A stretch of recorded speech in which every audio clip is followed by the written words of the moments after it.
ጉድ ልወፅአሎ ሪከርድታት ልወፅአሎ ማስረጃታት ልወፅአሎ ፎቶታት ክነግረኩም ኣይክእልይ ማለት እዩ። ክስካብ መጨረሻ ድማ ጥን ኢልኩም ትሰምዑ ማለት እዩ። ሰላም ሰላም ከመይ ቀኒኹም? ኣነ ሰላም እየ እግዚአብሔር ይመስገን። ከምቲ ኣነ ሰላም ዘለኹዎ ድማ ሰላም ክትኮኑ በዓልቲ ሙሉእ ተስፋ እዩ ማለት እዩ። ለማንተ ድማ ብሓዳሽ ቪድዮ ተራኺብና እኒአና። ናይ ሎማዓንቲ ቪድዮ ድማ ንባዕለይ ሰንቢደ ብዙሓትኩም ዘሰንቢድኩም ክኾኑ ትኽእሉ ኢኹም ማለት እዩ። እንታይ እዩ ንሱ ድማ ኣብዚ ሕጂ ግዜ ያው ከም ፋሽን መፂኡ እኒአ ከም ሓድሽ ዲዛይን ጌርካ እንትን ትገብሮ ክዳን ከምኡ መፂኡ እኒአ ማለት እዩ። ኣብ ምንታይ ትሽግር ኣብቲ ናይ ሕጂ ጀነሬሽን ትሽግር ዋላ ኣብቲ ንሕና ደቂ ኣንስትዮ ሄዋናት ድን እየ ትሽግር ዋላ ኣብቶም ኣዳማት ድን እየ ትሽግር ያው ሓቢርና እስኪ ንሪኦ እሞ ኣብ መነና እዩ ትሽግር ካብኡ ለ ሓደ ሓደ ማስረጃታት ለኒኦ ከስምዐኩም እየ ማለት እዩ ወይ ድማ ክናገረኩም እየ። ኣብዚ ሕጂ ግዜ እንድሕር ተመሪዕኻ ኮይንካ ድሕሪ መርዓኻ ዝኾነ ነገር ከም ዘጋጥም በቃ ሹር ትኸውን ኣለኻ ማለት እዩ። ብጣዕሚ ትፈርሕ ብጣዕሚ ኢኻ ትሰግእ ተመሪዕኻ ወሊድካሲ ገለ ካልኣይ ውላድ ክትወልድ ገለ ሳልሳይ ክትወልድ ውላድ ኣቋሪፅካ ከዓ ለለ ዓብይኻ ብሓደ ግዜ ክትቆርብ ምናምን ኢኻ ትሓስብና ኣብዚ ሕጂ ሰዓት ግን ከምኡ ዝበሃል ሓሳብ የለይ ማለት እዩ። ምስ ወለዳስ ክንፈላለ ንኸውን ብኸመይ ዓይነት ኣፈላላይ ክኸውን ይኽእል እንታይ እዩ እቲ ምኽንያት ኣይፈልጥን እየ ማለት ኣይፋለጡን እዮም ወይ ድማኒ ገና ከይተፋለጡ ከለዉ እዮም ተመሪዖም ከይትብል ዓመት 2 ዓመት ብሓንሳዕ ክዘሩ ትሪኦም ኢኻ ካብኡ ተቀራርቦኦም ዋላ ተዘይረኣኻዮም ዓመት ይኾንካ ተቀራርቦኦም ዘለዎም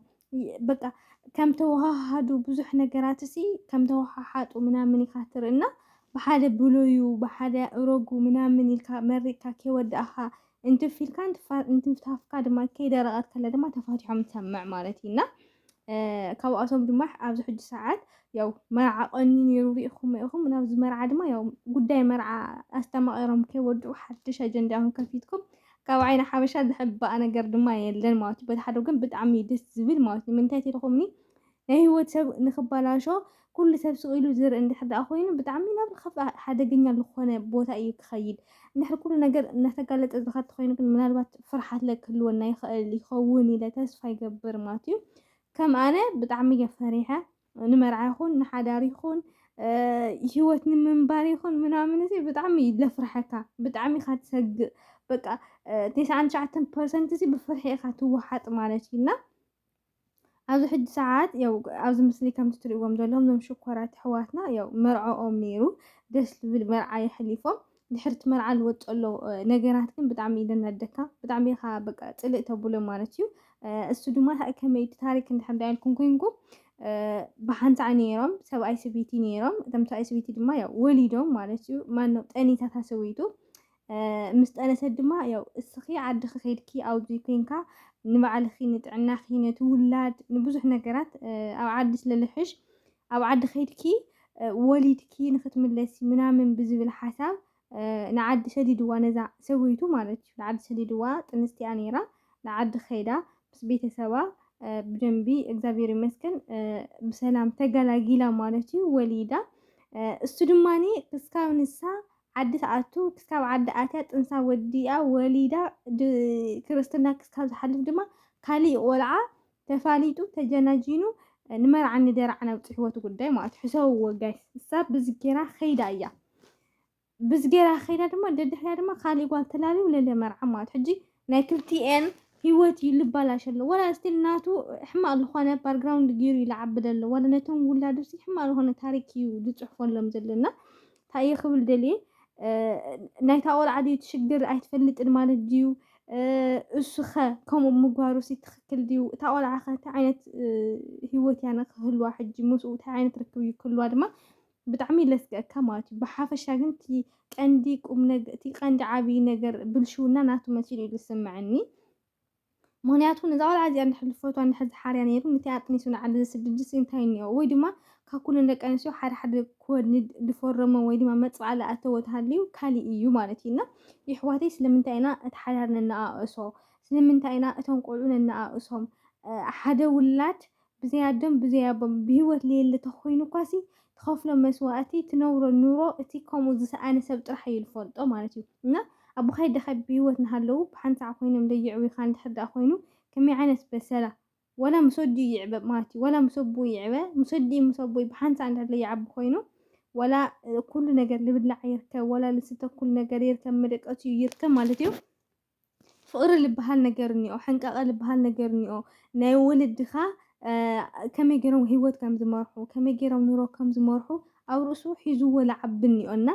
እስታት ነገራት ክንከልኦም ከለና ቀዳማይ ነገር ብዓብዩ ሕልንኦም ዝተባላሸወ ይኾን ኣሎ ካብ ከምዚ ዓይነት ነገራት ዝረሓቑ ይኾን ኣለዉ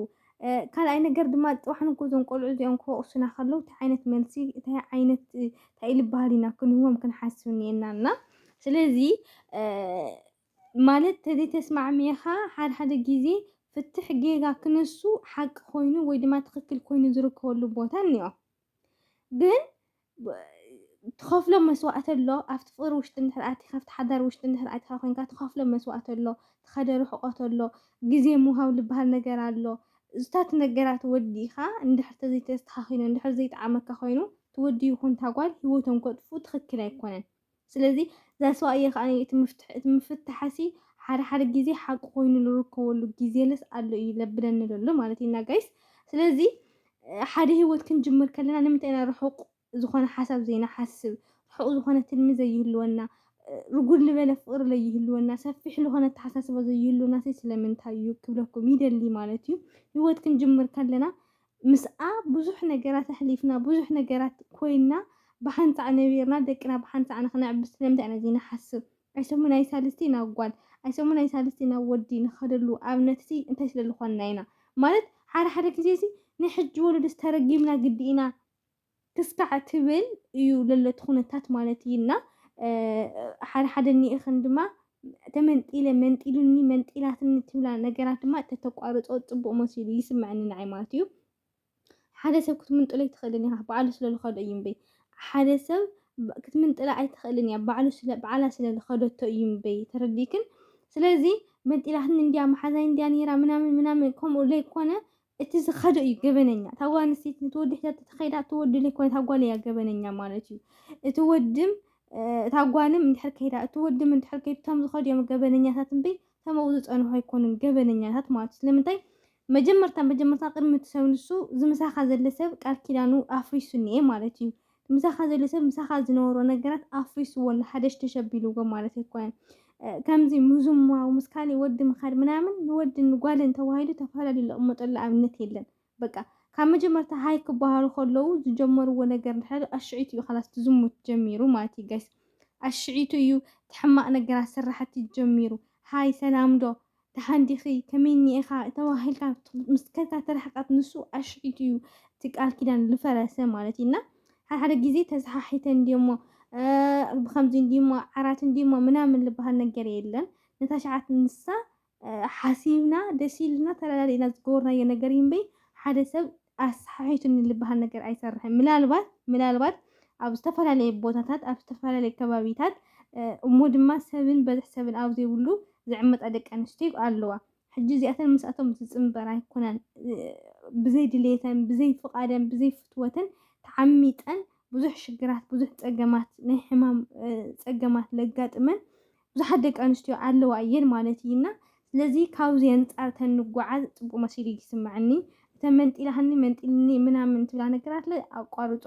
ንሕና ምስክርና ለይኸይድ እዩ ምስክርናሲ ዘይኸይድ ነገር እዩ ማለት እዩ ሓንቲ ጓል ኣንስተይቲ በተኸብር ኑርን ወተባዕታይ ክገብሮም ክሰርሖም ዝግብኦ ነገራት ገይሩ ሰሪሑ እምበይተይ ሊላ ይኮስደክ ለለዎም በር ከምዚ ዓይነት ዘረባታት መጃጃ ንሕና ጃጃል ኮይና ያው ክብርና ብዙሕ ነገራትና ቀኒስና ባርያና የሙኻን ባህር ድማ ንለማመደልና ማለት ኢና ስለዚ ካብ ከምዚ ዓይነት ነገራት ተቆጢብና ሓዳር ክንጅምር ከለና ኣብቲ ውሽጢ ሓዳር እንታይ የልየን ዝብል ስነልቦናዊ ዝኾነ ትምህርቲ ወሲድና ተረዲእና ብደንብ ፎቲና የብሊግናዮ ክንከውን ኣለና ኢለ ሓስብ ማለት ኢና ስለዚ ክንሓስብ ከለና ክንገብሮ ከለና ድማ ኣሚናን እሙናት ኮይናን ተኣሚናን ክንነብር ኣለና ክብለኩም ይደልይ ማለት እዩ نيرو ما عندهم بدو يجات مسني راس السنة ينعقم